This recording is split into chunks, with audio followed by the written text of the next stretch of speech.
Welcome back. More now with Katie K9. By the way, if you want more Katie, and I know you do, Katie K9 and I are on the same radio station. You can download her podcast, mytalk1071.com. Again, mytalk1071.com. Search for Katie K9. Okay, again, just to recap before we get to questions. The yes list: teach tricks, use growly voice, short walks, and say thank you instead of good boy. Did I cover that? Good girl, yep. Okay, and remember, cradle them in the arms, the little ones, cradle in the arms, get them to calm down. And remember, they have the attention span of a gnat. Yeah. They do. Yes. Okay, let's get to some questions. First up, we're answering some of these from a Facebook, is Sheree. She says, hey, Katie, her 5-year-old golden retriever licks every human. She cannot control that licker. What can she do with the lickings? And what that is, that's an endearment. So that's really a good smiling, whereas, the dog is probably a very kind personality, but it does to get a bath. And so the best thing, now you're gonna laugh at this. I had a licker, my Elsie. And so what you do is, as they're licking, you just calmly come in with your hand and you grab the tongue. Don't grab it hard, just very calmly. Now when the dog starts going, okay, then what you do, you go, no bite. No lick. And then you just let go and the dog is like, okay. Okay, so then the dog tries to get, and then it comes up, so slowly, no lick. And then let go. All of a sudden, as the dog is coming in to start licking, no lick. And all of a sudden, no problem. I got to make that note for photographer Eric. I gotta get that down. We got to do that. Yeah.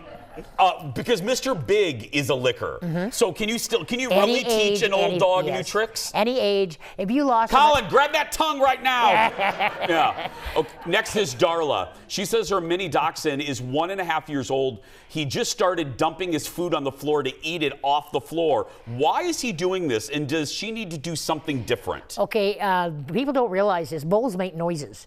Dogs can hear 300 times better than we can, right? Which is such a fun fact. And so what happens is that, especially if you use a steel bowl, that echoes a lot. It makes a lot of noise, and the dogs don't like that. They're almost scared of the bowl. You never use plastic bowls because the plastic leaches into some of their faces and causes many mouth problems and face problems. So you always good great glass or good ceramic. And so that my guess is that the bowl is either too small, that the dog, a dog doesn't chew their food, it's gone. Yeah. Okay, and so that's what I would look at the bowl. And then if he's a licker, some dogs don't want to come into a bowl like this where it's piled. What they do is they'd rather just kind of go and lick because they don't chew their food. They inhale it. And that's why you want to always rehydrate the food. Never feed dry food dry. Yeah, right, yeah. That's a whole nother show. Whole other show, yeah. Allison wants to know, she's next, what's the best thing to do for an anxious dog who barks at everything that moves outside of the house? She says he acts like he owns the block. He probably does, because they probably allowed it. Yeah. They didn't do anything. But a barking dog, when I got my first small dog, Gilligan, 10 pounds, Yorkie Cairn Terrier, my husband said, I'm not having an ankle biter barky thing. I said, he'll be fine. What do you mean he'll be fine? And the biggest thing that people, when you have a barky dog, they're bored out of their gourd. They have nothing to do other than to react what's around them. So by doing obedience, by doing tricks, by feeding the brain, all of a sudden the dog has other things to think about, and all of a sudden everything isn't so animate. And also too, like if the dog is the water, you can either use a can, shake it, leave it, or if they're barking, quiet, or our friend the spray bottle, fill it with water, set it on straight, quiet. And as soon as they say quiet, thank you, and then redirect. Hey, what's this over here? Well, look, where's Dolly? Get them onto something else. But the biggest thing for all barkers is you have a reaction to their action, and then you feed their brain. Redirect them. Yeah, well, to redirect them, but feed the brain, give them other things, heel, sit down, stay, wait at the door, tricks, just get the brain thinking of other things. We have one more. My fiance and I and my dogs are going to be meeting for the first time, and I'm really nervous because my blind German Shepherd isn't very friendly. I don't want her to be overstimulated. Any tips on this situation? Okay, overstimulated for the dog or the person? Yeah, true. Yeah.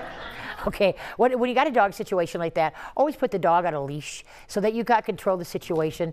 Because if the dog, what God takes away in one accentuates in another.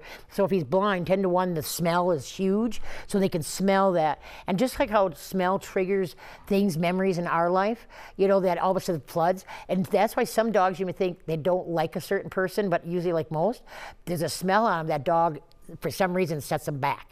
And so that's why I put them on a leash, and don't allow that person, the dog, to go into that person's space, and just relax and let the dog absorb, and then maybe eventually they can pet him. But pet him on the side of the face, not the top of the head. When you pet him on the top of the head, that's a dominant move. So side. Okay, yep. No, side of the face. Katie K9, everybody, for more information, including her dog classes, head to katiek9.com, and again, her radio show, mytalk1071.com. We'll be right back. Back in a moment, everybody. Thank you, my friend. That was so good. Thank you, honey. Thank you.